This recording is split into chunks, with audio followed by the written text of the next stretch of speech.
Bismillahirrahmanirrahim. Assalamualaikum warahmatullahi wabarakatuh. Waalaikumsalam warahmatullahi wabarakatuh. Alhamdulillahillazi hadana lihada wa ma kunna linahtadiya laula an hadanallah. Asyhadu an la ilaha illallah wahdahu la syarikalah wa asyhadu anna Muhammadan abduhu wa rasuluhu la nabiyya ba'dah. Allahumma shalli wa sallim wa barik ala Muhammad wa ala alihi wa sahbihi wa mawalah wa la hawla wa la quwata illa billah. Subhanaka la ilma lana illa ma 'allamtana innaka antal alimul hakim. Rabbi shrah li sadri wa yassir li amri wa hlul 'uqdatam min lisani yafqahu qawli. Wa ya ibadallah usikum wa nafsi bittaqwallah wa ta'atihi la'allakum turhamun. Ma'asyiral muslimin wa sahabatul mukminin rahimakumullah, sahabat Nurul Iman yang saya cintai karena Allah. Marilah sama-sama kita memanjatkan syukur kepada Allah atas diizinkannya kita berkumpul pada malam ini untuk melanjutkan kembali kaji kita dalam masalah bab tolak dan rujuk. Salawat dan salam senantiasa tercurah limpah ruah kepada junjungan kita Nabi besar Muhammad SAW, pada sahabatnya, pada zuriyahnya, dan kepada istrinya, kepada kita semua juga umatnya yang insya Allah akan istiqomah dalam Islam sampai akhir hayat kita. Amin. Kepada yang tidak hadir, mari kita doakan agar Allah selanjutnya merahmati dan mengampuni kita semua. Amin ya rabbal alamin. Kita masuk ke dalam bagian 3 dari mislut talak, yaitu li'an. Jadi saya ingatkan kembali cara pisah antara suami istri yang diabadikan di dalam syariat Islam ini ada 5. Kita udah bahas 2, yaitu ila dan zihar. Masuk kepada li'an. Li'an berasal dari kata-kata al-la'an, artinya melaknat. Melaknat. Kalau ada hadis atau Al-Quran, ayat Quran mengatakan Allah dan malaikatnya dan manusia melaknat, misalnya gitu ya. Ada kan? Di Al-Baqarah juga ada itu. Barang siapa yang ini, Allah melaknatnya itu.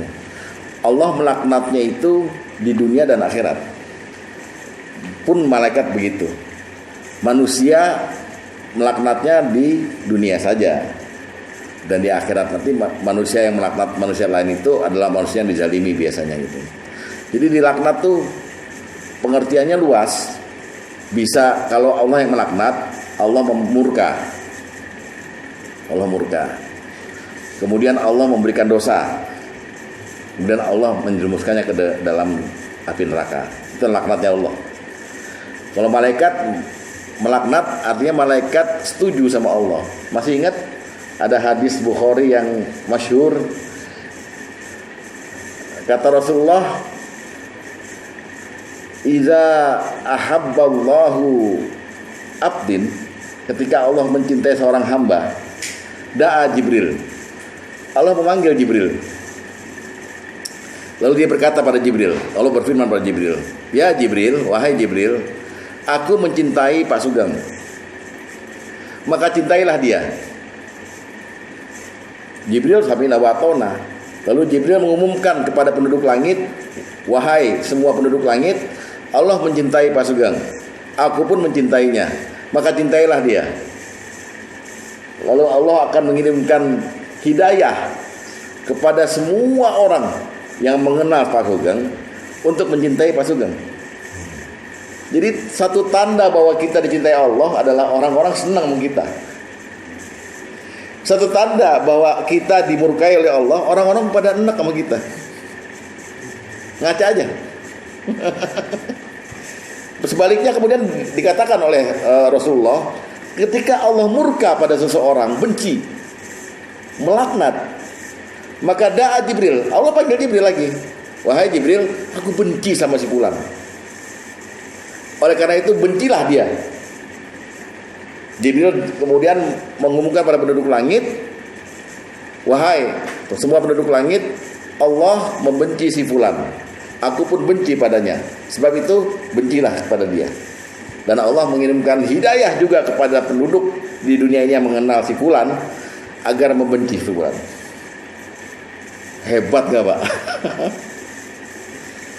Paham? Jadi gerak-gerik kita itu bahasa Jawa sawang sinawang. Diperhatikan.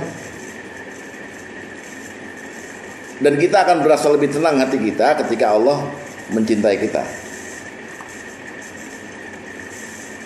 Ya nggak mungkin seseorang itu, bahkan Nabi sekalipun kan, nggak mungkin semua suka sama kita, iya kan? Nah, ada juga orang yang tidak suka sama kita. Itulah yang disebut dengan tidak suka itu melaknat kita. Nah, li'an ini adalah pekerjaan suami istri saling melaknat. Kenapa dia saling melaknat gitu? Karena ada kejadian qazaf. Nanti kita ngomong di sini di kronologisnya. Selalu li'an didahului dengan qazaf. Apa itu qazaf? Qazaf adalah tuduhan seorang laki-laki. Tahu dia bukan suami istri ya, tapi ini khusus suami istri. Tuduhan seorang suami kepada istri mengenai dua hal.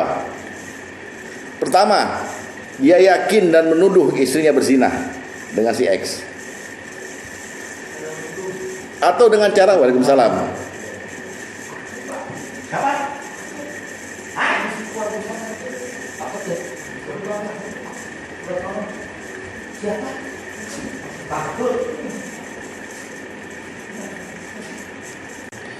Oke, jadi laknat li'an itu melaknat.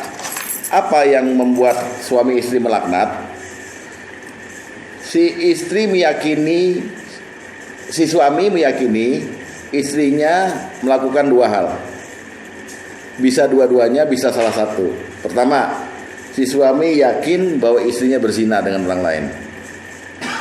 Yang kedua, si suami tidak terang-terangan bilang berzina, tapi dia tidak mau mengakui anak yang ada di kandungannya atau anak yang udah lahir.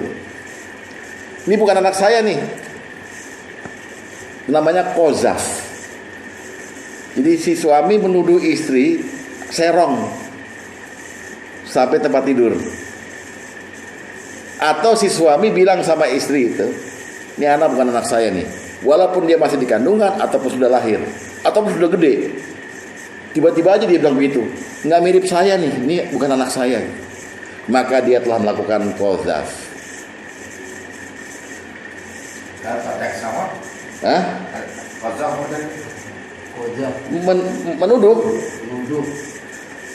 Menuduh istri serong sampai tempat tidur, atau tidak menuduh istri serong, menuduh dan tidak meyakini ini bukan anak dia. Bisa istrinya lagi hamil, atau anak itu udah lahir, baru lahir, dilihat mukanya nggak mirip, atau anak itu udah gede, dia bilang kok nggak ada kemiripan sifat sama saya, bukan anak saya nih. Terus secara tidak langsung juga menuduh istrinya berzina. Namanya qazaf. Oke? Nah, ada sahabat Nabi namanya Hilal bin Umayyah, ya, datang kepada Nabi. Wahai Nabi, istriku telah berzina dengan si X. Apa kata Nabi? Datangkan saksi, bukti yang kuat. Kalau tidak, punggungmu dicambuk.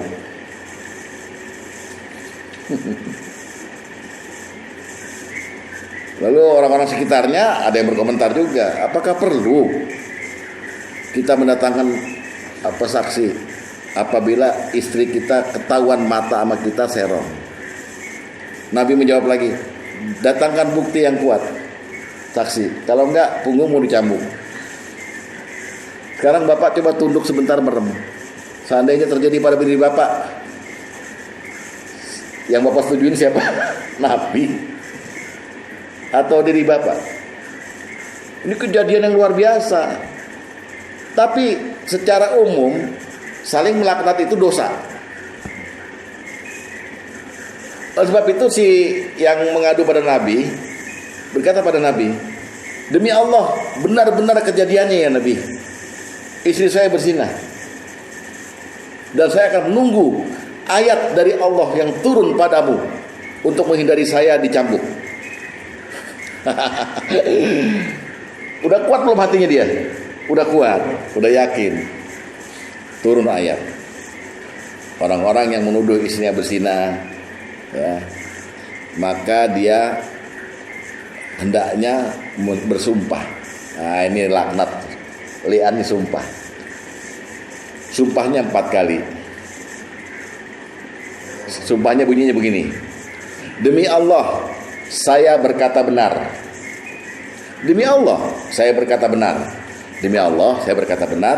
Demi Allah, saya berkata benar. Dan sumpah kelima, yang sumpah kelima adalah demi Allah, jika saya berdusta, laknat Allah akan turun pada saya. Maka sah dia menyatakan li'an atau laknat. Oleh sebab itu, dia dilindungi dari hukuman menuduh. Tapi kemudian tuduhan jatuh kepada istri itu. Istri, kalau dia bertahan bahwa dia tidak berzina, maka dia harus juga mengucapkan li'an atau laknat, yang isinya demi Allah dia berdusta. Demi Allah dia berdusta. Demi Allah dia berdusta. Demi Allah dia berdusta. Yang kelima, demi Allah apabila dia benar, saya boleh dilaknat oleh Allah. Kita lihat sumpah yang Allah ajarkan langsung di Quran ini. Ternyata sumpah ini tidak mengemukakan materi daripada yang diributkan, perzinahannya, perselingkuhannya, tidak. Halus sekali Allah. Gitu ya. Kenapa? Karena rajam untuk zina saja itu Rasulullah tolak kok. Lengos kok. Ya, paham ya? Jadi ini laknat, li'an ini. Setelah li'an, maka penyelesaian di zaman Nabi adalah ini tidak bisa lagi dipertahankan. Harus dipisahkan. Maka jatuhlah talak yang diistilahkan talak 3. Sebenarnya setara talak 3 atau talak bain kubro, atau lebih dasar lagi talak batah, yang sekali dia talak si suami bilang tidak sudi aku bersamamu lagi, gitu loh. Udah jatuh, udah nggak ada urusan idah, nggak ada urusan apa, pokoknya mesti dipisahkan aja nih. Itu namanya li'an, mu'allanah, saling berlaknat gara-gara qazaf, tuduhan suami. Maaf ya.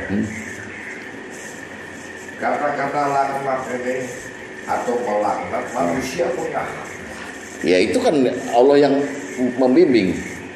Jadi kita mesti saya khawatirnya dari istilah bahasa kayak atau istilah apa, dari istilah ya. Bahasa syar'i nggak orang tuh melaknat sih? Syar'i dong, kan yang membimbing syariatnya Allah. Nggak tahu, sementara saya menganggap bahwa melaknat itu hak Allah. Iya. Tapi di dalam Al-Baqarah tadi yang saya ungkapkan 123 atau berapa ya? Allah, malaikat dan orang beriman melaknat orang-orang kafir. Gimana tuh?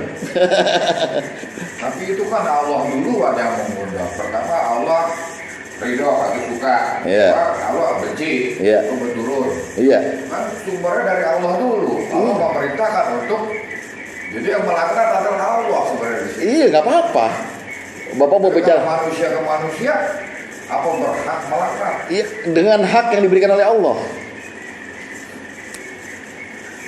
Berdasarkan itu kita punya kesimpulan bahwa manusia diberi hak melaknat. Betul. Dengan undangan tadi itu. Bukan hanya dengan undangan. Artinya menghimbau kan artinya. Iya, bukan hanya. Gue nggak benci, gue benci media. Iya. Lo benci semuanya. Iya. Iya. Jadi sekali-kali kita mesti memang sesuatu yang tidak masuk akal bagi kita anggap sebagai rahmat dari Allah. Gitu. Ujungnya nanti memang penyelesaiannya pun dari Allah melalui Rasulnya gitu. Oke? Ya kita buka dulu pengertiannya dulu ya, tarifnya ini. Terima dulu. Oke, kita lihat. Dalil nomor 1 mengenai definisi daripada li'an sendiri, ya. Mari kita baca pelan-pelan. Oh, kurang tuh. Ya, silakan deh. Kita lihat apa itu li'an berdasarkan kitab Fiqh Sunnah dari Syekh Sayyid Sabiq, ya. Mulai. Al-li'anu ma'khuzu min la'ni. Li'an berasal dari kata-kata al-la'an yang artinya laknat. Lanal mula'ina yakulu fil khamisah. Disebut li'an atau laknat karena suami istri melakukan mu'allanah, saling melaknat pada sumpah yang kelima dengan mengatakan anna la'natullahi alaihi in kana minal kadzibin. Laknat Allah atas dia kalau dia termasuk orang yang berdusta. Ini perkataan istri kan sebenarnya. Terus wakila huwa li wakila huwa libbi'adu wa summiyal mutala'inani bidzalik. Sebagian ulama ada yang berpendapat bahwa li'an bertujuan untuk menjauhkan suami istri yang saling melaknat. Lima yu'aqubul li'ana minal ismi lil ib'ad. Karena yang demikian itu akan mendapatkan dosa dan keduanya harus dipisahkan selama-lamanya. Ya, abadu. Terus wala'an ahaduhuma kadzib. Kalau seorang dari mereka itu berdusta, fayakunu mal'una, maka dialah yang terkena laknat dari Allah. Ya kan? Wakila. Sebagian ulama berpendapat lain, lana kullu wahidin minhuma yab'udu an sahibihi bita'idit tahrim. Suami istri yang saling laknat diharamkan untuk menikah kembali. Ya, jadi ini talaknya udah talak ini. Nah, sekarang kita lihat dulu kronologisnya laknat kan dari apa tadi? Dari qazaf. Kita lihat sekarang qazafnya. Surat An-Nur, ya, surat 24 ayat 4 dan 5. Surat An-Nur ayat 4 dan 5. Kita lihat. A'udzubillahi minasyaitonirrajim. Oke, udah ketemu semua? Surat 24 ayat 4 dan 5 ya. Wallazina yarmunal muhsonati. Nah, ada kata-kata muhsonat. Summa lam ya'tu bi arba'ati syuhada.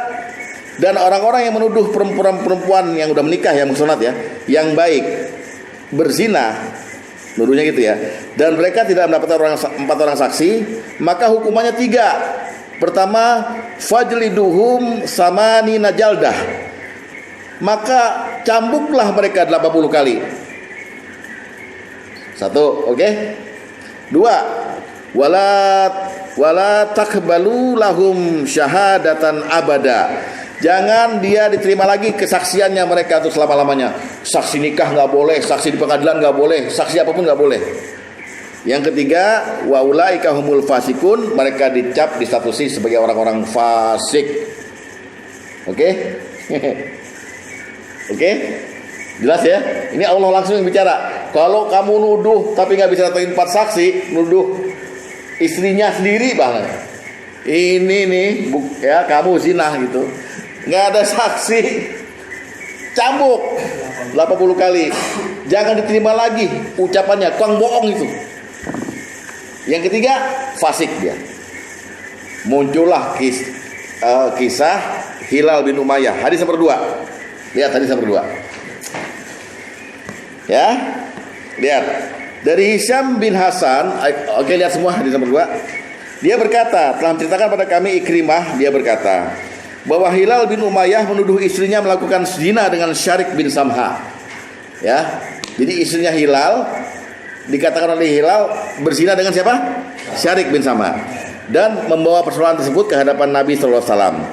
Maka Nabi SAW bersabda, bawa bukti yang menguatkan, maksudnya saksi 4 itu, atau kamu akan dihukum cambuk di punggungmu. Berdasarkan surat An-Nur tadi kan? Ya, jelas ya. Hilal berkata, wahai Rasulullah, jika salah seorang dari kita melihat orang laki-laki lain bersama istrinya, haruskah dia mencari bukti? Apalagi sekarang CCTV udah ada segala macam, matanya udah lihat nih bini berzina. Haruskah kita cari bukti? Ya. Nabi SAW bersabda lagi, bawalah bukti yang menguatkan, atau kamu akan dihukum cambuk di punggungmu. Hilal kemudian berkata, demi zat yang mengutusmu dengan kebenaran, aku telah berkata benar. Maksudnya istrinya berzina, aku lihat sendiri. Dan Allah akan mewahyukan padamu sesuatu yang akan menyelamatkan punggungku dari hukuman cambuk. Waduh, tegas gak nih?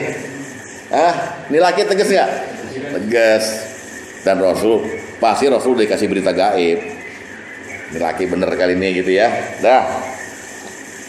Di saat lagi bicara gitu, ada sahabat namanya Sa'ad bin Ubadah. Yang dia itu orangnya ini Pak Tom, kayak preman. Dia nanya sama Nabi, Nabi, apa perlu kita bawa bukti? Kalau saya penggal tuh lehernya Sa'ad.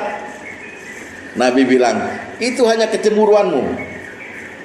Jadi yang niat kamu untuk membunuh orang yang berzina itu, baik istrinya sendiri maupun itu hanya luapan kecemburuanmu.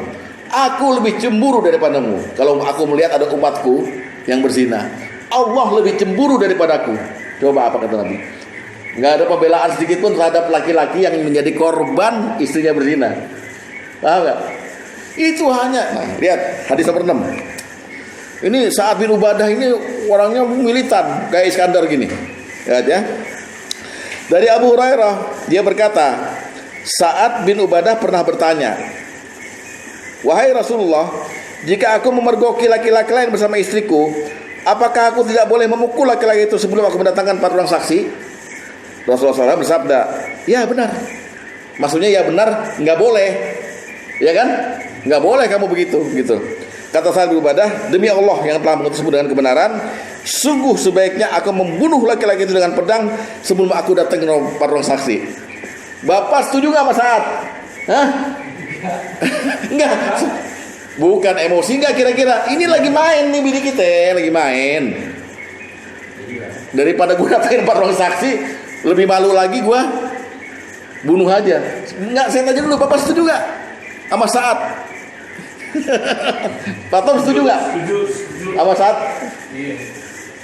Pak Tom setuju nggak sama Sa'ad bin Ubadah? Ya mungkin kalau itu kejadian sama kita penggal bener itu. Ini memang subjektif di sini. Ya, makanya Bapak setuju nggak sama Sa'ad bin Ubadah? Saya juga setuju. Gila loh, kehormatan kita di mana? Apalagi yang laki nanya, laki lo gimana, lebih kuat nggak dari gue? Cemen dia gitu. Lagi ngobrol sambil main, gimana? Hancur kan hati kita? Hancur. Lihat lagi. Lalu Rasulullah SAW bersabda, dengarkanlah apa yang diucapkan olehku, maksudnya pemimpinmu. Sungguh perbuatanmu itu, maksudnya dendammu itu, hanyalah luapan perasaan cemburu. Sedangkan aku lebih cemburu darimu, dan Allah maha pencemburu daripada aku. Udah. Sami'na wa ta'na.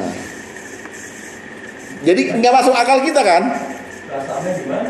Maksudnya nggak masuk akal kita, karena kita disuruh sabar. Dan suruh datangin bukti yang kuat. Kalau kejadian itu hanya kita yang melihat. Iya maksud, kalau kita mau ini ya, sorry aja ngomongnya nggak pakai ilmu. Masa gue mesti manggil Iskandar nih, Dar, Dek, sini Dek, Luli, bini gue tuh. Bahkan dalam Asy-Syafi'i Al-Um, saksi yang 4 itu harus melihat zakar masuk ke dalam farji, seperti halnya pulpen masuk ke dalam bak tinta, berulang-ulang. Ini gue lagi marah sama ente nih, ente mau kayak siapa gitu? Saya sih kalau melihatnya sebenarnya dari reality ini impossible ya.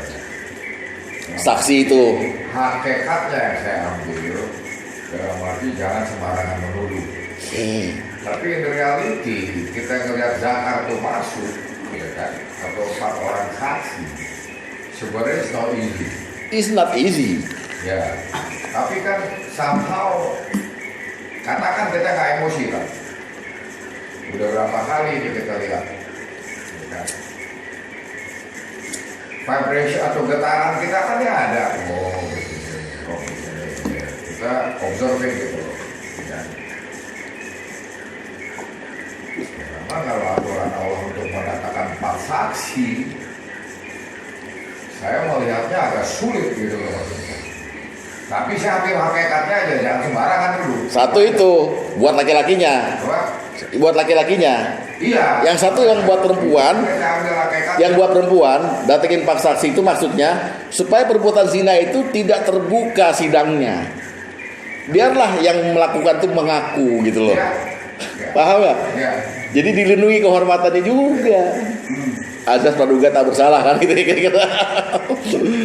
Jadi itu permainan halus dari. Bukan halus lah, bukan halus lagi Pak. Ini semacam kayak udahlah kamu kan manusia yang paling baik ahsani takwim.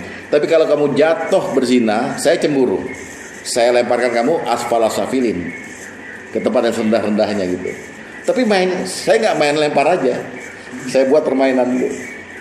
Dah datengin 4 saksi nggak bisa, ya udah. Lo dicambuk. Justru yang korban bininya selingkuh dicambuk 80 kali. Nggak nangis Pak Asep. Kalau Pak Asep nangis dia, Ustaz saya masih hidup kan. Paham? Nih, ini versi Muslim. Sekarang saat bin Ubadah ngomong apa? Secara nggak langsung dia. Jadi Rasulullah nggak ada di situ. Ya, yang versi Bukhari hadis nomor 7. Dari Mughirah bin Syu'bah dia berkata, Sa'ad bin Ubadah berkata, seandainya aku melihat seorang laki-laki bersama istriku, pasti aku akan menebasnya dengan pedang.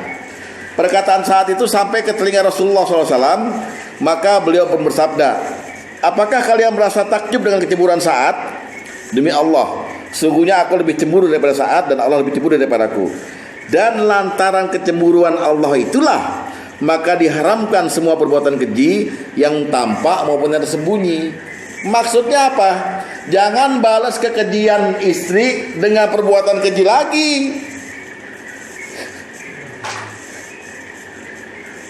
Itu makanya sabar itu sawabuhul jannah.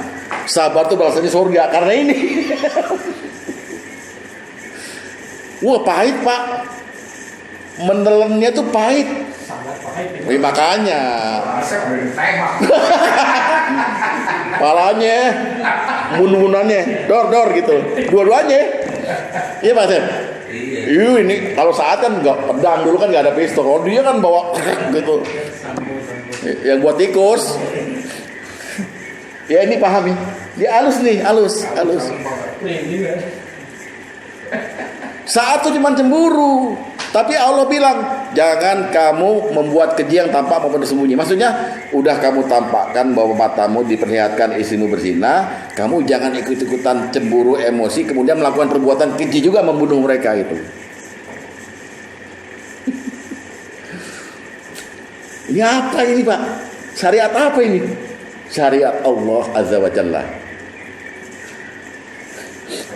Atau juga ini ada suatu pesan secara halus juga untuk wanita, jangan ada perempuan yang laki. Ya itu nanti di sini, ya betul. Terjadi bahaya kayak gini. Betul, setuju.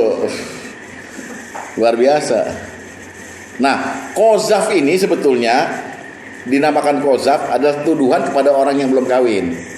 Contoh, kita nongkrong di pos Hansip, ada janda ngontrak di RT 4 gitu, pulangnya pagi terus gitu. Kita udah bilang bisa dipakai nih, itu udah qazaf. Dan kalau bapak nggak bisa buktiin bahwa dia itu dipakai sama orang sembarangan, bapak dicambuk. Nggak dicambuk di sini, dicambuk di neraka. Ngerti maksudnya? Tapi ini kemudian ayatnya muhsonat, khusus membicarakan pisahnya suami istri yang diakibatkan suami menuduh istri berzina. Namanya muhsonat tuh perempuan yang udah kawin, yaitu istrimu itu gitu. Tapi qazaf secara umum adalah menuduh perempuan manapun yang baik-baik sebetulnya. Tapi di mata kita dia bispak, bisiar. Kan sering kita begitu, lewat delonte. Padahal dia tuh nggak pernah misalnya berzina. Coba gimana Pak? Kalau bapak pernah begitu, tolong minta maaf sama tuh perempuan. Hudud apa sih Kak? Hudud tuh hukum pidana. Oh. Ya. Udah ya.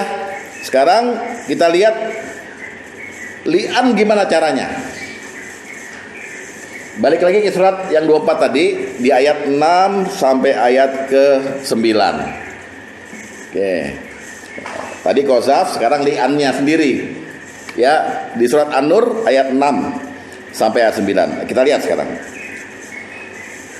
Walladzina yarmuna azwajahum walam yakul lahum syuhada. Ya. Dan orang-orang yang menuduh istrinya berzina padahal mereka tidak punya saksi selain diri mereka sendiri. Dia juga lihat jelas, Pak, tapi nggak ada 4 saksi lainnya. Lihat. Fasyahadata ahadihim arba'un syahadati billah. Maka kesaksian masing orang itu 4 kali bersumpah dengan nama Allah bahwa dia berkata benar. Bukan dia gini sumpahnya, demi Allah saya melihat istri saya berzina. Enggak. Orang dilindungi kok dia. Demi Allah saya tadi menuduh dengan benar. 4 kali. Demi Allah saya menuduh dengan benar. Demi Allah saya menuduh dengan benar. Demi Allah saya menuduh dengan benar. Lalu dan sumpah yang kelima, wal khamisatu anna lanatallahi alaihi in kana minal kadzibin. Dan sumpah yang kelima adalah laknat Allah akan jatuh kepada saya apabila saya berdusta. Berani betul dia tuh. Ya. Berani ngambil resiko ya. Iya, artinya dia melindungi diri dia dari hukuman cambuk. Dengan dia berkata li'an, dia nggak jadi dicambuk, Pak. Kan nggak dapat saksi. Kenapa 4 kali sumpah? Wakil dari setiap saksi. Kalau saja ada saksi, saksinya juga harus bersumpah. Demi Allah saya melihat. Demi Allah saya membenarkan dia, gitu loh. 4 saksi kan? Karena nggak ada, diwakili sama dia semua. Demi Allah, paham maksudnya? Dan yang kelima, kalau saya dusta, laknat Allah jatuh pada saya. Tuh li'an dari suami. Gimana nih Pak? Dah, lihat ayat ke-8-nya. Ini maksud ayat sesungguhnya dia adalah termasuk orang yang benar. Iya. Maksudnya yang mana? Orang yang bersumpah seperti ini dia nggak benar gitu. Maksudnya? Ini di ayat 6 kan terakhirnya 4 kali bersumpah. Iya, dia ini kan dia adalah termasuk orang yang benar. Iya, dia ini ucapannya Allah kepada si laki-laki, dia si suami gitu loh. Ini loh. Maka kesaksian masing-masing orang itu ya 4 kali bersumpah depan Allah bahwa sungguhnya dia termasuk orang yang benar. Nanti si suami dan istri kan berkata bahwa dia benar. Dia benar gitu loh. Dia ini kata tunjuk dari Allah langsung kepada 2 orang ini, dia gitu loh. Kan sumpahnya gini istrinya. Demi Allah, saya berkata benar. Maksudnya tuduhannya benar. 4 kali. Demi Allah saya berkata benar. Demi Allah saya berkata benar. Saya benar.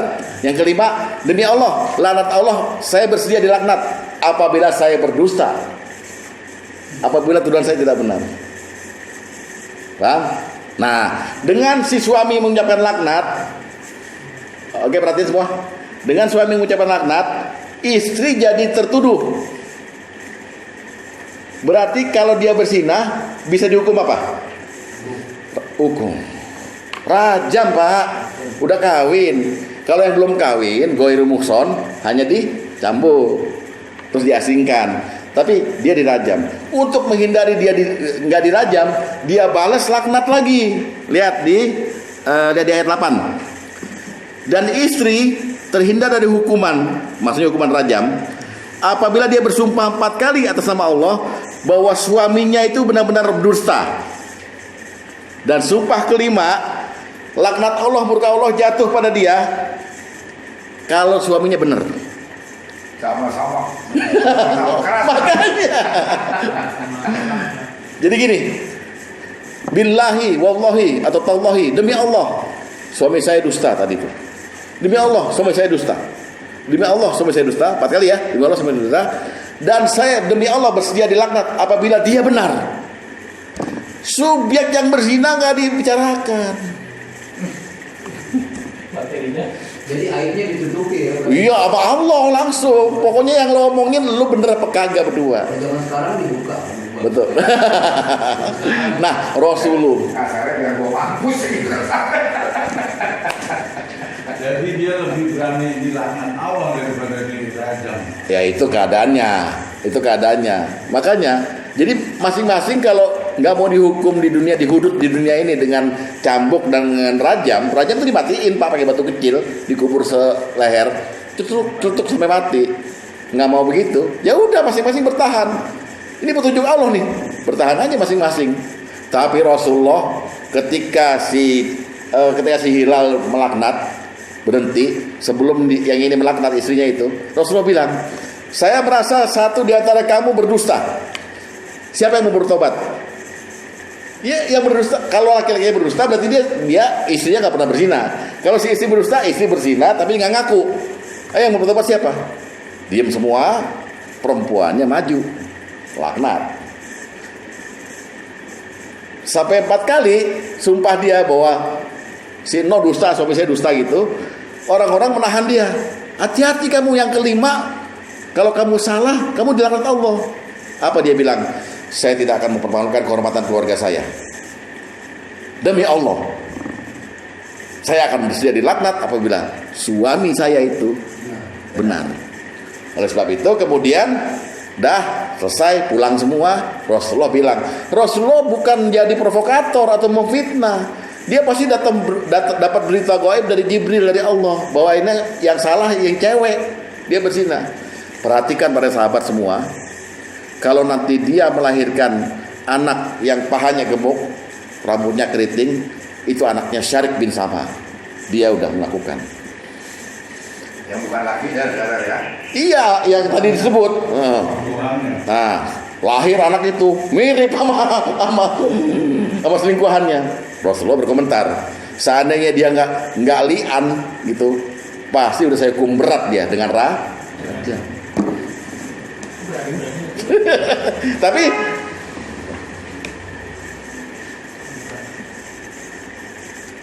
ya, coba lihat hadis nomor 2 lagi. Lihat hadis nomor 2 lagi. Hadis nomor 2 di terakhirnya itu yang Bukhari itu. Di terakhirnya itu kan ada titik-titik, ya kan? Titik-titik. Lanjutan titik-titik itu ada di hadis nomor keempat, Pak. 3 dan 4 dan 5 nggak ada, Ustaz. Ada di belakang. Di belakang 3 dan 4 ini. Penampakannya. Ada 3 di belakang. Ada 4, ada. Iya, ada. Oh, ngelipetnya kali Pak Iskandar. Ada 2 lembar kan? Nih tukar aja sama ini. Boleh. Bukan, ada. Halaman 6, halaman 4.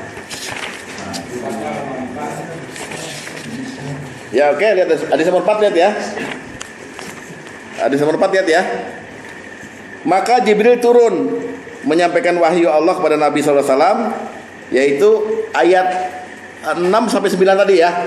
Ya, dan orang yang menuduh istrinya berzina sampai ayat nomor 9 ya. An-Nur tadi, oke? Nah, kemudian Nabi SAW memerintahkan Hilal menjemput istrinya. Maka Hilal pulang dan kembali ke hadapan Nabi dengan membawa istrinya. Kemudian Hilal mengucapkan kesaksian sumpahnya. Lian dia kan. Nabi SAW lalu bersabda, Allah mengetahui bahwa salah seorang dari kalian berdusta. Jadi siapa di antara kalian yang akan bertobat? Kemudian istri Hilal berdiri dan mengucapkan kesaksian sumpah. Namun ketika akan mengucapkan sumpah kelima, para sahabat yang hadir menghentikannya dan berkata, sumpah kelima itu akan membawa laknat padamu jika kamu bersalah. Dia pun tanpa ragu melakukannya, sehingga kami berpikir bahwa dia akan menyerah. Namun kemudian istri Hilal berkata lagi, aku tidak akan menjatuhkan kehormatan keluargaku. Dan atas melanjutkan mengucapkan sumpah kelimanya. Nabi SAW kemudian berkata, perhatikan, jika kelak dia melahirkan seorang bayi dengan mata hitam, berpatat besar dan kaki yang gemuk, maka bayi itu adalah anak Syarik bin Sama. Di kemudian hari dia melahirkan bayi cirinya seperti yang dikabarkan oleh Nabi SAW. Maka Nabi SAW bersabda, jika persoalan ini tidak diputuskan oleh Allah, li'an maksudnya, terlebih dahulu, maka tentu aku akan menjatuhkan hukuman yang berat terhadapnya, yaitu rajam. Hah? 3-nya di belakang, 4-nya di tengah. Iya, itu cara ngelipetnya berarti. Boleh lah, ini 3 ini. Oh iya. Ini aja kan. Ini. Oke. 3 di belakang. Ya. Oke. Udah? Tak mau itu tahu. Bapak ada komentar? Nah, yang terakhirnya apa Pak Wadid? Jika persoalan ini tidak diputuskan Allah. Jika nggak turun ayat li'an itu loh, Oh. maka dia udah Silahkan. Nabi kan udah tahu, dikasih tahu sama Jibril dia yang salah gitu. Rajam. Jadi li'an melindungi seseorang suami dan istri dari hukuman yang akan jatuh padanya. Suami dilindungi dari hukuman bahwa dia menuduh sembarangan, harus cambuk dengan li'an. Istri dilindungi dari hukum rajam juga dengan li'an. Tapi Rasulullah kan makanya memancing, siapa yang berdusta di antara kalian? Lo yang salah tuduh apa lo yang berzina kan gitu. Ternyata nggak mau ada yang ngaku bahwa dia yang salah, malah li'an. Oke, li'an itu melindungi dari hukum. Tapi kan akhirnya Rasulullah dikasih tahu bocoran, no yang berzina lakinya bener. Tapi laknat Allah itu tuh. Wallahu alam di dunia atau di akhirat Pak. Wallahu alam, kita nggak dikasih tahu ini. Sekarang kita lihat kasusnya si Hilal juga, tapi dari sudut pandang sahabat yang lain, ya, dari versi Muslim. Kalau tadi kan Bukhari, hadis nomor 5.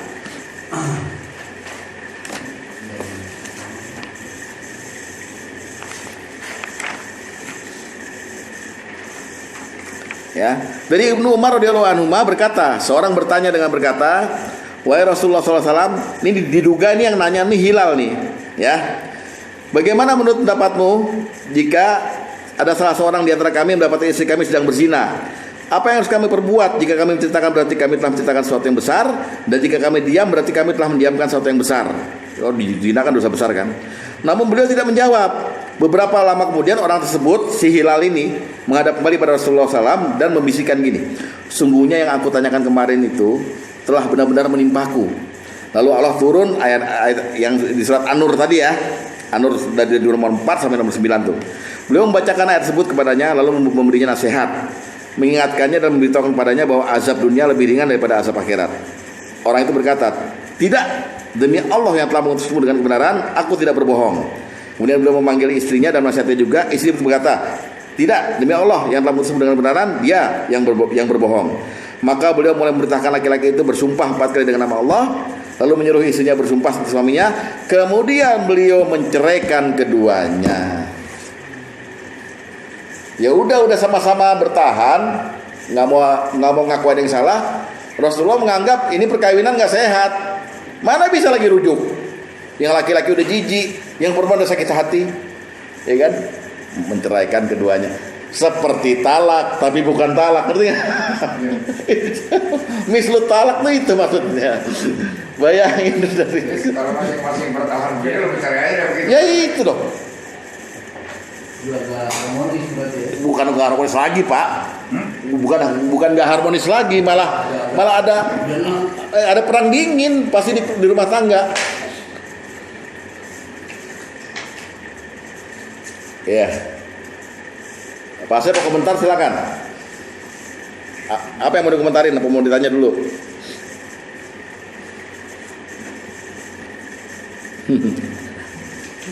Ya itulah li'an. Jadi li'an itu mengandung, sebetulnya ginilah, Allah itu akan menghukum setiap dosa itu di akhirat.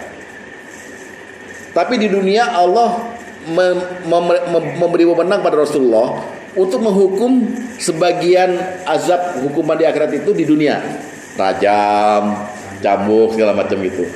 Itu bukan berarti membebaskan dia dari akhirat nanti, ada tetap. Tapi kalau setelah dihukum dia bertobat, maka dosanya di akhirat nggak diazab lagi gitu. Paham ya? Itu. Ayo, ada yang mau tanya lagi atau yang mau komen dulu?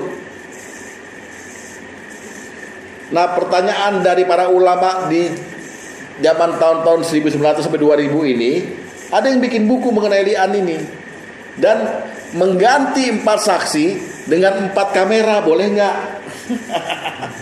Gimana?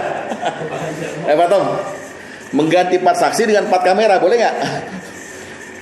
Jadi dia curiga, lalu di kamarnya ditaruh 4 kamera. Kira-kira gimana? Itu pembahasan yang namanya pembahasan khilafiyah. Iya dong, 4 sudut aja, 4 sudut atau di lampu yang 30 derajat. Nanti rekamannya itu boleh nggak, berlaku nggak sebagai saksi yang dimaksud dalam Al-Quran gitu loh.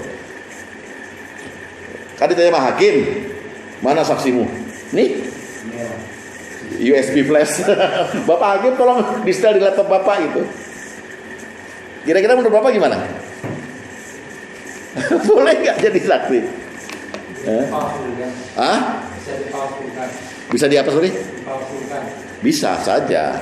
Enggak, anggap aja bener Pak Karim, isinya bener anggap aja. Karena ada kita pernah di apa namanya? Dijebak. Iya, enggak, maksudnya anggap aja rekaman 4 kamera itu benar adanya dan bukan palsu. Sudah diforensik. Udah di forensik, ini benar gitu. Secara agama, boleh nggak dia mewakili yang 4 saksi ini? Ini saksi pertama USB pertama, saksi kedua USB kedua. Boleh nggak Pak? Gitu loh, saya mau tanya. Enggak, kita membuka wawasan aja Pak. Bukan saya menyudutkan Bapak, enggak. Saya rasa nggak boleh. Kenapa? Karena kalau kita mengeluarkan gambar itu, berarti kan semua orang pada tahu kan aibnya dia. Kalau yang sumpah ini kan hanya dia dan istrinya aja yang bersumpah. Enggak, ini mesti depan hakim Pak. Oh, depan hakim? Iya, depan Muhammad, depan Rasulullah. Dan itu juga kita kasihnya ke hakim aja, biar hakim yang lihat. Boleh apa enggak? Bapak bilang enggak kan? Enggak. Yang lain? Boleh secara fikih. Malah secara fikih boleh. Oke. Kenapa boleh? Itu sebagai pengganti kan. Sebagai alat bukti, saksi. Enggak, kan itu tafsiran para ulama modern nih. Secara Pak Tom bilang, nggak mungkin datengin orang saksi 4 yang ngelihat zakar masuk, mantap gitu. Pasti mereka nggak jadi saksi yang adil lagi, malah nonton gitu loh. Nah, CCTV ini boleh nggak jadi saksi? Itu aja. Secara agama nih Pak ya.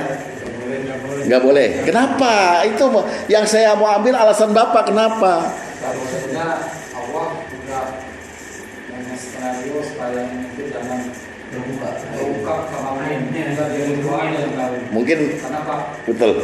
Mirip-mirip sama Pak Iskandar tadi ya kali ya. Nggak boleh buka aib kan gitu ya. Tapi yang lebih pas apa kira-kira? Karena saksi barang mati tidak bisa bersumpah.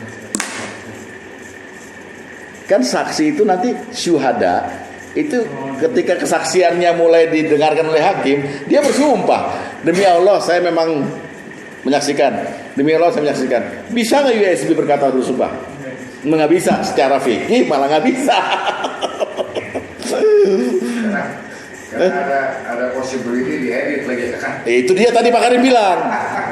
Ada possibility diedit. Makanya saya bilang taruh kata bener Pak. Udah di forensik nih, udah bener dari 4 sudut gitu. Ternyata nggak bolehnya karena saksi dalam Islam itu harus adil, merdeka, harus orang, bukan barang. Dalam Islam. Dalam Islam. Paham ya? Jadi kenapa? Saya kembali lagi kalau aku bilang karena katakan ini benar bukan etika. Iya. Karena barang mati nggak bisa bersumpah. Iya. Gitu kan? Iya. Sampai secara kasar, secara syariat nggak bisa diterima. Gitu. Iya. Akan tetapi makhluk hidup pun pada bersumpah kedua-duanya. Nggak ketahuan yang benar kalau nggak turun ayat. Iya. Jadi bukan urusannya barang mati barang hidup ini takut. Bukan, maksudnya syarat saksi dalam Islam itu pernikahan kayak utang piutang itu yang harus saksi 4 tadi. Maksudnya. iya harus orang.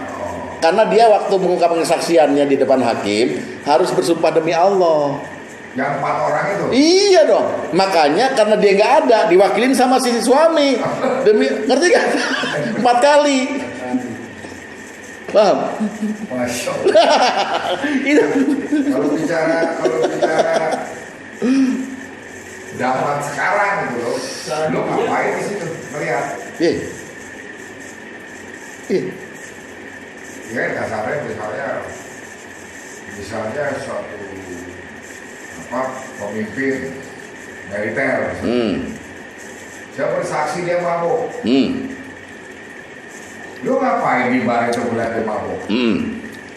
Lu sendiri posisi lu udah salah. Lu mestinya di pos. Lu cari duit tambahan di situ gitu. Atau memang lu lagi maksiat juga di situ, minum-minum. Nah, artinya empat saksi ini, katakan dia pun bersumpah, sebelum dia bersumpah pun di posisi yang salah. Iya. Mestinya dia menghindar. Bisa. Kok dia malah ngeliatin menggahar masuk gitu loh maksudnya. Iya. Ini kalau saya ini permainan Allah yang sangat betul. Yang halus banget Iya. ini. Itu bisa diterima keterangan Bapak dari sudut ketidakmungkinan dan dari sudut bahwa setiap saksi yang begitu tuh pasti dalam posisi salah. Sekarang kita geser sedikit keterangannya. Apabila ada kebetulan yang juga diatur oleh Allah. Contoh, rumah Bapak, apartemen Bapak itu modern. Sehingga di kamar Bapak itu ada kaca satu arah. Oke? Satu arah nih. Yang di kamar hanya ngelihat kaca aja buat rias. Tapi di balik kaca itu ada ruangan lagi. Suami sama 4 orang temennya lagi pesta di situ. Ya, main kartu atau apa gitu.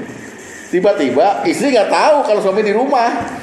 Karena memang ruangannya modern gitu. Dia bawa laki. Nah, yang main kartu pengong. Bini lo bukan itu bini lo bukan. Iya, 4-4-nya lihat gitu. Posisi dia mungkin juga salah. Ya, kenapa suami kok membiarkan temennya di samping kamarnya yang ada satu arah kaca gitu. Tapi itu kan kejadian yang koinsiden, kejadian kebetulan yang tidak direncanakan.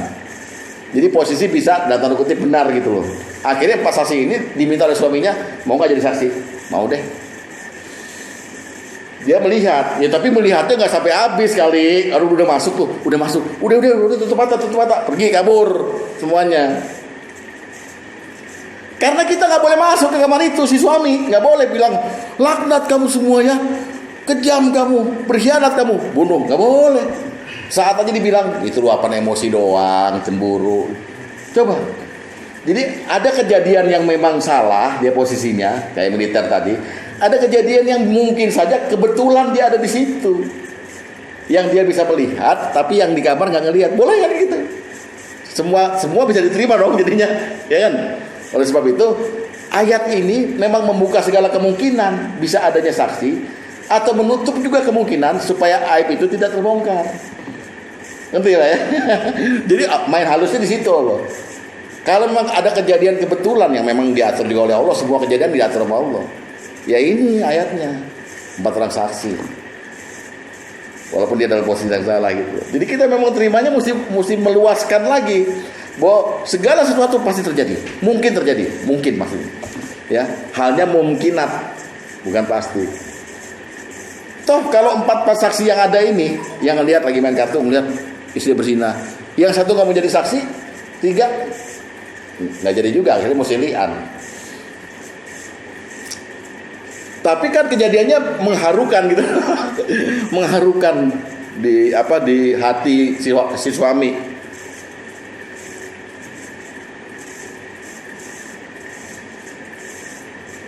Pak Sugeng udah sampai di Sari Asih.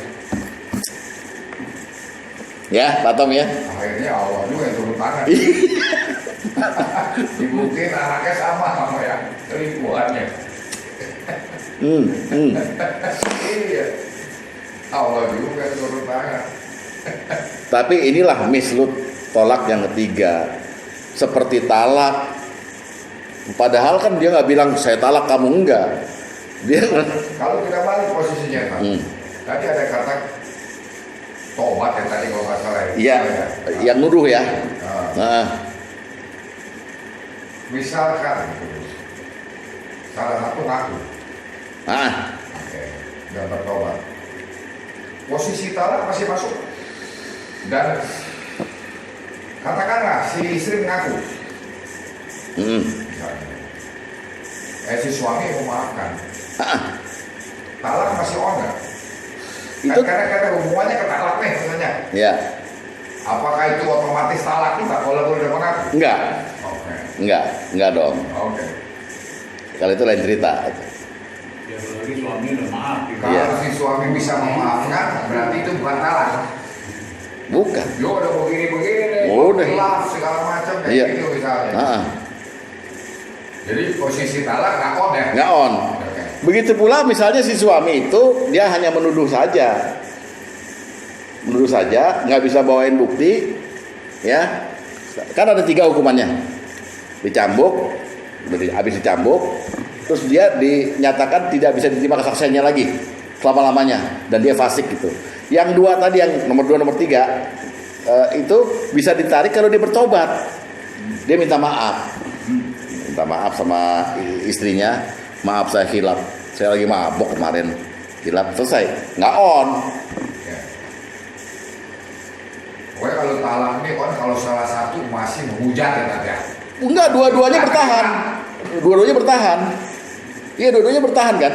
Ya kasarnya, let's say ini minta maaf saya khilaf, dia nggak nerima tetap. Kan masih ada yang menghujat kan di situ. Talak nggak? Let's say perempuannya ngaku, tapi si laki udah pengakuan berarti lu bener-bener berzina. Ya itu berarti bukan posisi lian kan? Hah? Enggak lian kan berarti? Kan talaknya yang saya pergi cerita. Enggak, makanya ini kan lagi bicara yang lian bisa jatuh talak. Mislut talak gitu. Kalau udah begitu bukan lian yang dibicarakan, hanya orang nuduh, istri ngaku. Lain lagi ceritanya itu. Itu urusan suami istrinya, nggak usah urusan hakim. Nah, maksud saya sekalian karena kan subjek besar kita adalah talak. Iya. Subjeknya adalah lian. Nah, Di posisi lian ini salah satunya akhirnya tidak saling melanggar, salah satu mengaku. Tapi ada tobat. jadi yang suami udah melian nih, Mengaku, si istri mengaku. ngaku. Tapi suami tetap nggak terima. Nah, kalau Nggak kasus terima maafnya, minta maafnya itu.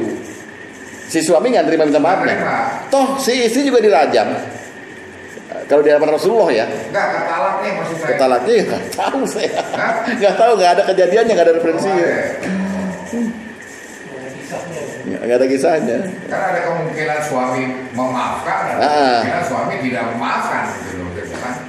Ya, Lalu si istri udah minta maaf, ya. gua mabuk tadi segala macam gitu loh. Kan? Soalnya begini Pak, tadi menurut kajiannya yang di kitab kuning itu Fikih Sunnah, para ulama sepakat bahwa memang Rasulullah itu arahnya adalah memisahkan orang yang li'an, walaupun hanya satu yang li'an, misalnya si suami aja yang li'an gitu ya. Soalnya li'an itu nggak berlaku, si istri menuduh suami zina nggak berlaku. Ini kan laki-laki yang menuduh istri. Jadi misalnya suami li'an, istri ngaku, tapi li'an udah terjadi, maka dia harus dipisahkan juga. Kalau dia ngaku udah berzina, maka Rasulullah kan bilang tadi, seandainya nggak turun aturan mengenai li'an, dia udah saya hukum. Nah, pengakuan berzinanya itu menjadi dasar bagi Rasulullah untuk merajam dia. Lah ngapain ngomongin talak lagi? Udah pasti dia harus dipisahkan, karena li'an itu dosa Pak. Yang suami akhirnya nggak dosa karena tuduhannya benar, tapi istrinya dosa zina. Maka hukumnya bukan lagi ke li'an, hukumnya ke hukum zina, gitu loh.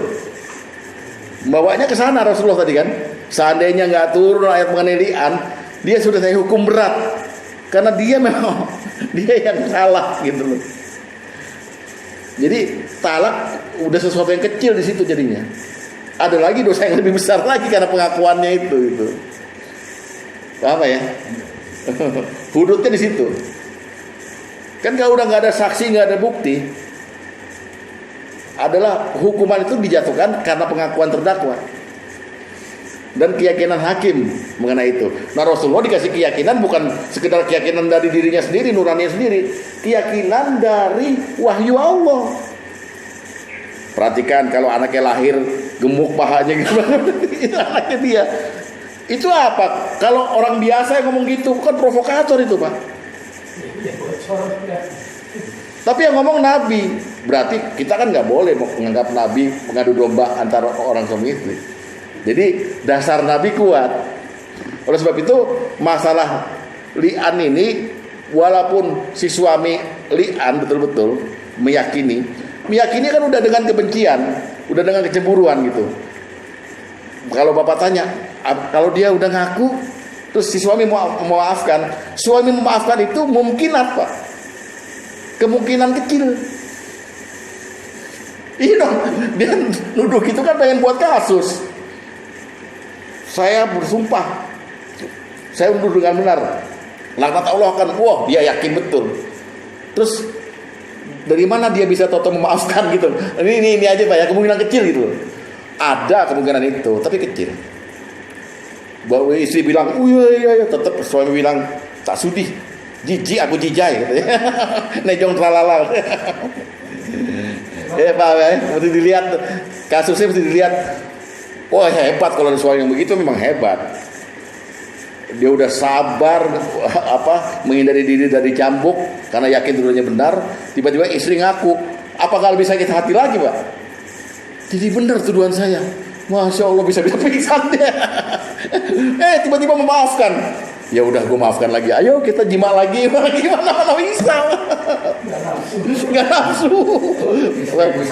Makanya itu saya bilang kecil kemungkinan. Walaupun bisa terjadi. Oleh sebab itu masalah talak, kalau udah ada pengakuan zina, masalah talaknya jadi kecil. Ada lebih besar. Ada lebih besar lagi, sehingga Rasulullah bilang kalau seandainya nggak turun ayat li'an, udah saya hukum berat dia dengan hukum tadi. Gitu Pak, mengkajinya seperti itu. Tapi ada kasus sih memang di kampung. Di kampung. Iya. Jadi sidang, istrinya ngaku, suaminya bilangnya apa? Emang ada yang berkurang? Emang ada yang apa? Berkurang. Maksudnya istrinya begitu sama orang lain, suaminya memaafkan, dia berkata memang ada yang berkurang dari istriku. Ya udah kalau gitu, sampai sekarang lanjut. Alhamdulillah. Ya artinya Ya itu yang diceritain Pak Tom itu. Kita udah pernah bahas Pak Samir Seguh ini. Iya. Yang beberapa pendapat ulama mendingan cerai kan begitu kalau masalah itu. Ya ini pendapatnya yang itu saya sampaikan di nomor 1 tadi, bahwa ulama sepakat kalau li'an terjadi maka haram bagi mereka bersatu lagi, mending dipisahkan, karena nggak akan ada sakinah mawaddah warahmah, yang ada curiga terus. Iya. Nggak ada lagi mawadah apa ini. Jauh. Kecuali atas kehendak Allah. Iya makanya. Bisa aja terjadi. Bisa aja terjadi, gitu ya. Jadi kasus li'an ini memang kasus berat Pak. Tapi terjadi di seluruh dunia pasti. Ntar di bab 6 kita akan bahas tuh mengenai istri yang selingkuh dan sebagainya itu. Ya kalau di negara yang non Islam hal-hal ini suami memaafkan kan banyak banget. Banyak. Berjalan aja ke keluarga. Iya. Enggak, karena begini, orang-orang barat itu begini. Kamu selingkuh, the other woman ya kan, the other man silahkan. Tapi kamu hanya badan aja ya, seks saja ya. Hati tetap milik saya gitu. Mau apa? Kalau aturan mereka begitu, ya udah. Laki dinas ke Eropa, perempuannya cari berondong. Yang penting gue nggak cinta sama dia kok. Gue cuman melepaskan syahwat gitu. Itu aturannya orang barat. Yang penting hatimu tetap untuk aku, kamu istri aku kan gitu. Kenapa laki-laki mempersilahkan? Dia juga main. Ngapain? Belaga suci. Makanya, tapi itulah godaan setan terhadap orang-orang Islam. Iya ya, gitu aja ya, sepakat ya. Yang penting kita nggak poligami, nggak apa gitu. Tetap utuh keluarga. Makanya selingkuh itu selingan indah keluarga utuh. Selingkuh gitu. Keluarga sambung. mungkin udah PNB kali. Apa tuh? Dulunya menunggu. Ya. Jadi ini Al-Quran sampai menampilkan kasus ini, itu menegur kita, hati-hati loh. Bapak pernah tahu kan ada perilaku seks yang menyimpang namanya the swinger. Suami istri berkunjung, tukeran. Di kolam renang, suami ono sama istri ono berduaan ngobrol, lama-lama ke tempat tidur. Besoknya cerita baru, gimana itu? Kurang nggak kayak lo? Jadi itu udah kayak makan minum, mau diapain? Tapi Islam tegas. Itu yang dihindarkan oleh Islam ya. Makanya. Jadi bukan bicara tadi antum bilang at least this my heart. Iya. Gitu kan? Iya. Physically terserah. up to you lah. Gitu. 90% dari Di sini Islam bedanya Tante. beda. Sama negara non Islam. Iya. Nggak usah jauh-jauh, Singapura aja Pak. Itu dicatat sama survei. Istri-istri di Singapura tuh, istri-istri muda dari 18 tahun sampai 40 tahun itu mengalami selingkuh 90%-nya. Suaminya masih satu kota sama dia. Hanya untuk ini aja, nyari variasi. Lu Islam nggak boleh cari variasi. Kalau nggak dengan surat An-Nur dan hadis-hadis ini, kita lama-lama jadi baal ya Tante. Bukan baal lagi, malah artinya kayak orang non Muslim lagi. malah hobi Pak. Malah hobi. Apalagi maaf ya, Bapak ganteng, Pak Tom ini, duit ada, mobil keren.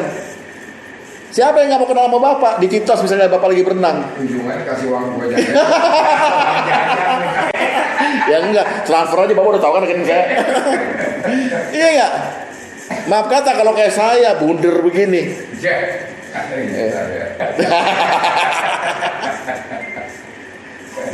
Makanya perlu dibaca tuh Quran tiap hari Pak. Ambil sejam lah buat Quran doang, ntar hadis sejam juga gitu loh. Jadi kita akhirnya seneng sama huruf keriting ini ketimbang kita cari-cari cewek. Kita udah niru barat Pak. Kalau soal seks ini udah niru barat kita di Indonesia ini.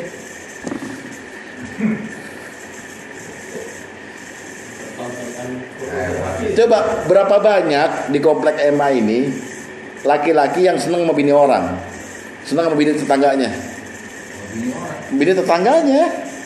Di komplek kita. Iya, beberapa istri-istri itu ngakunya ke saya malah. Makanya banjir mulu tuh. Maksudnya mereka kalau ketemuan di luar Pak, di Cirende ketemuan di Aneka Buana, ketemuan di mana gitu. Pak RW gimana nih Pak RW? Ada salah seorang istri yang selingkuh itu datang ke saya hanya minta cara supaya menghentikan dia udah nggak kontrol lagi. Saya ketika saat itu saya menikmati, setelah itu saya nyesal luar biasa. Saya ngeliat muka suami saya itu malu bukan begitu tiap hari. Gimana cara menghentikannya? Saya pikir-pikir saya sambil begini, nggak sama saya aja. Kepengaruh saya, wong lenjeh banget. Masih muda, orang Sumatera pula. Orang Padang kok. Tanah Minang tuh. Kacau. Ini bedanya Islam. Di sini kita sampai ada lagu Beatles. You cannot buy me love. Iya. Can't me love. You love me. Lu mau main-main ya kan? Yang penting you love me kan? Beda di sini tampil Islam beda. Oke. Terakhir kita tinggal baca 2 hadis lagi dan 1 ayat Quran, yaitu ada di bab ini. Bab dampak li'an. Sekarang kita lihat dulu dampaknya ada 5. Kita pagi ini hanya sampai hudud qazaf, hukuman bagi qazaf. Tadi udah ada kan? Qazaf itu kalau nggak bertobat orangnya kan dicambuk dan dia fasik. Sekarang hudud qazaf dari Allah, hukumannya apa? Ya. Jadi qazaf itu adalah 1 dari 7 dosa besar. 1 dari 7 dosa besar yang membinasakan kata Rasulullah. Jadi qazaf ini dosanya besar Pak. Menuduh istri berzina kalau nggak pakai bukti dosanya besar. Itu Rasulullah gambarkan, hindarilah kamu dengan 7 dosa yang membinasakan. Dosa terakhirnya namanya qazaf. menuduh wanita baik-baik. Hati-hati.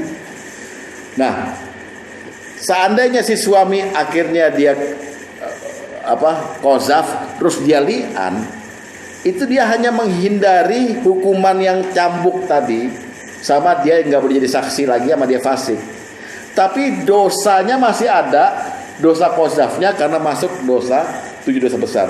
Seandainya dia nggak bertobat, bahkan istrinya mengaku dia nggak bertobat dari qazaf ini, maka hukumannya apa? Pertama, dia melaksanakan dosa besar itu. Hadis nomor ke-8.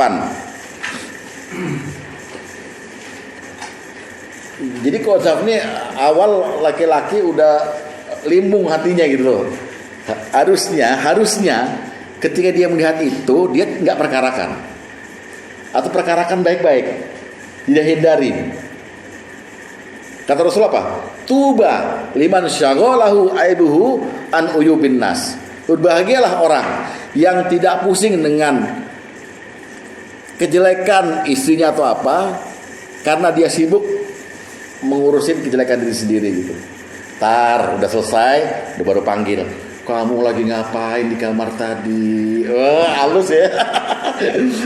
Diajeng lagi ngapain? Udah dong, jangan begitu, kamu kan istri saya gitu. Jadi nggak qazaf akhirnya, karena harus dihindari. Bisa begitu. Istri main nih, laki udah pulang. Kenapa sih kok kamu mengkhianat sama saya gitu? Nggak qazaf kan? Nggak qazaf kan? Nggak. Istri bilang, apa saya nggak ngapa-ngapain? Udah, saya udah lihat sendiri. Udah, tolong dong kamu bertobat. Selesai. Dia langsung pingsan, mati. Ya. Hadis nomor 8. Dari Abu Hurairah bahwa Rasulullah SAW bersabda, hendaklah kalian menghindari 7 dosa yang dapat menyebabkan kebinasaan. Ditanyakan pada beliau, apakah ke-7 dosa itu ya Rasulullah? Beliau menjawab, 1. Menyekutukan Allah, 2. Sihir, 3. Membunuh jiwa yang diharapkan Allah untuk dibunuh kecuali dengan hak, 4. Makan harta anak yatim, 5. Memakan riba, 6. Lari dari peperangan, dan 7. Menuduh berzina kepada wanita mukminah yang baik-baik. Dosa besar. Walaupun di balik qazafnya dia minta perlindungan dari cambuk itu dengan cara li'an. Ini bukan hanya kepada istri, kepada siapa aja. Siapa aja akhirnya kan.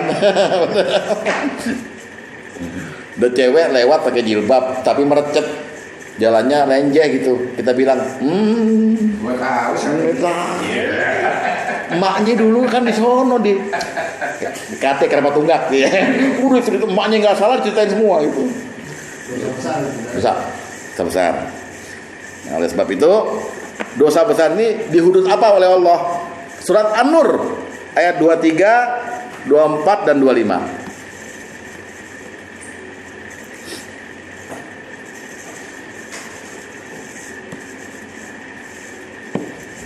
Sesungguhnya orang-orang yang menuduh wanita baik-baik yang lengah lagi beriman, menuduhnya berbuat zina. Lihat baik-baik, do'inu fid dunya wal akhirati walahum azabun azim. Mereka kena laknat di dunia dan akhirat, dan bagi mereka azab yang besar. Pada hari ketika lidah, tangan dan kaki mereka jadi saksi atas perbuatan mereka terhadap apa yang dahulu mereka kerjakan. Di hari itu Allah akan memberi mereka balasan yang setimpal menurut semestinya, dan tahulah mereka bahwa Allah lah yang benar, lagi yang menjelaskan segala sesuatu menurut hakikat yang sebenarnya. Udah nggak ada cerita lo punya hak lah. Saya kan suaminya, saya mesti nggak usah. Udah, berarti dia bukan jodoh Anda. Makanya Rasulullah bilang ceraikan. Mau apalagi sekarang ya katanya, alah jilbab. Justru orang jilbab yang gila. Ini udah mengarah sini. Akhirnya jaga lisan lagi. Dan orang-orang qazaf tidak bisa masuk surga. Hadis nomor 3. Dampaknya berat hadis nomor 3. Dari Nu'aim bin Al-Mujmir bahwa Suhaib menceritakan kepadanya bahwa dia mendengar Abu Hurairah dan Abu Sa'id Al-Khudri mengabarkan dari Rasulullah SAW bahwa beliau duduk di atas mimbar lalu bersabda, demi zat yang jiwaku berada di tangannya, 3 kali, lalu beliau diam. Jadi Muhammad lagi bersumpah ini. Sehingga masing-masing dari kami menangis sesedu-sedu karena sumpah yang diucapkan Rasulullah SAW tersebut. Lalu dia bersabda, tidak ada seorang pun dari hamba yang menunaikan sholat 5 waktu, berpuasa Ramadan, dan menjauhi 7 dosa besar, ya,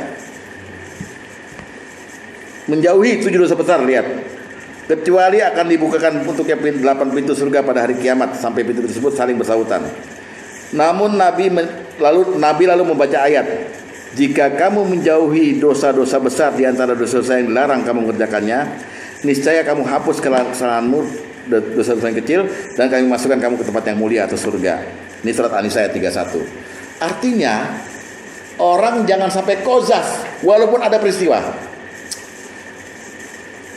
Pahit nggak? Pahit. Dan hati-hati Pak Basuki, hati-hati. Lu udah main sama dia kan Bapak bilang gitu, misalnya nih ya, sama yang sekarang ini. Lu udah dibayar berapa lu main sama dia? Udah pasti main.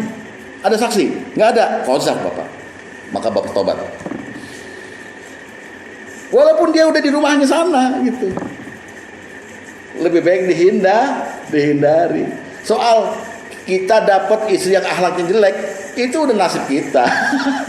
Makanya Pak, dia minta maaf kayak apa? Ya udah dimaafin, tapi cerai, pisahin aja. Ngapain Bapak pakai lagi? Karena di hati Bapak udah sakit kan. Hati yang sakit ini jangan ditambah dengan qazaf. Hindari 7 dosa besar. Maka 8 pintu surga bersaut-sautan, manggil, Dede sini. Tapi dia sama, Dede sini aja masuknya. Surga itu. Asal dia tidak qazaf, tidak pernah qazaf. Sekarang kita lihat YouTube aja langsung, mantep nih. Bayanginnya sama kita. Itu terlepas kita udah tahu hukumnya apa belum? Maksudnya Bapak acting qazaf karena Bapak belum tahu hukumnya. Sekarang kalau udah tahu, Bapak anggap aja Bapak salah. Maka bertobatlah, ya Allah, mohon ampun hamba telah dalam hati dan dalam lisan saya pernah menuduh istri saya seperti itu. Kepada Engkau lah saya kembalikan semua urusan. Terserah dia entar dilaknat Allah. Gitu, asal jangan nuduh istri kita. Kita pulang kantor, bini kita udah bikinin teh, kita ngomong sambil makan. Kamu sama Pak RT ada apa tadi? Kok saya lihat dari jauh ngobrolnya di pagar gitu, ketawa-ketawa. Oh, kamu ada hati ya sama Pak RT? Wah, nuduh bininya bengong, merah mukanya digituin. Pak RT tadi ini mau nagih sampah di pagar kebetulan. Cuman dari jauh kita di mobil lihat, loh, kok ketawa-ketawa dia? Apa di pagar? Langsung tuduh begitu. Hati-hati, itu arahnya ke qazaf. Demikian hari ini sampai situ dulu. Semoga bermanfaatnya. Assalamualaikum warahmatullahi wabarakatuh. Waalaikumsalam.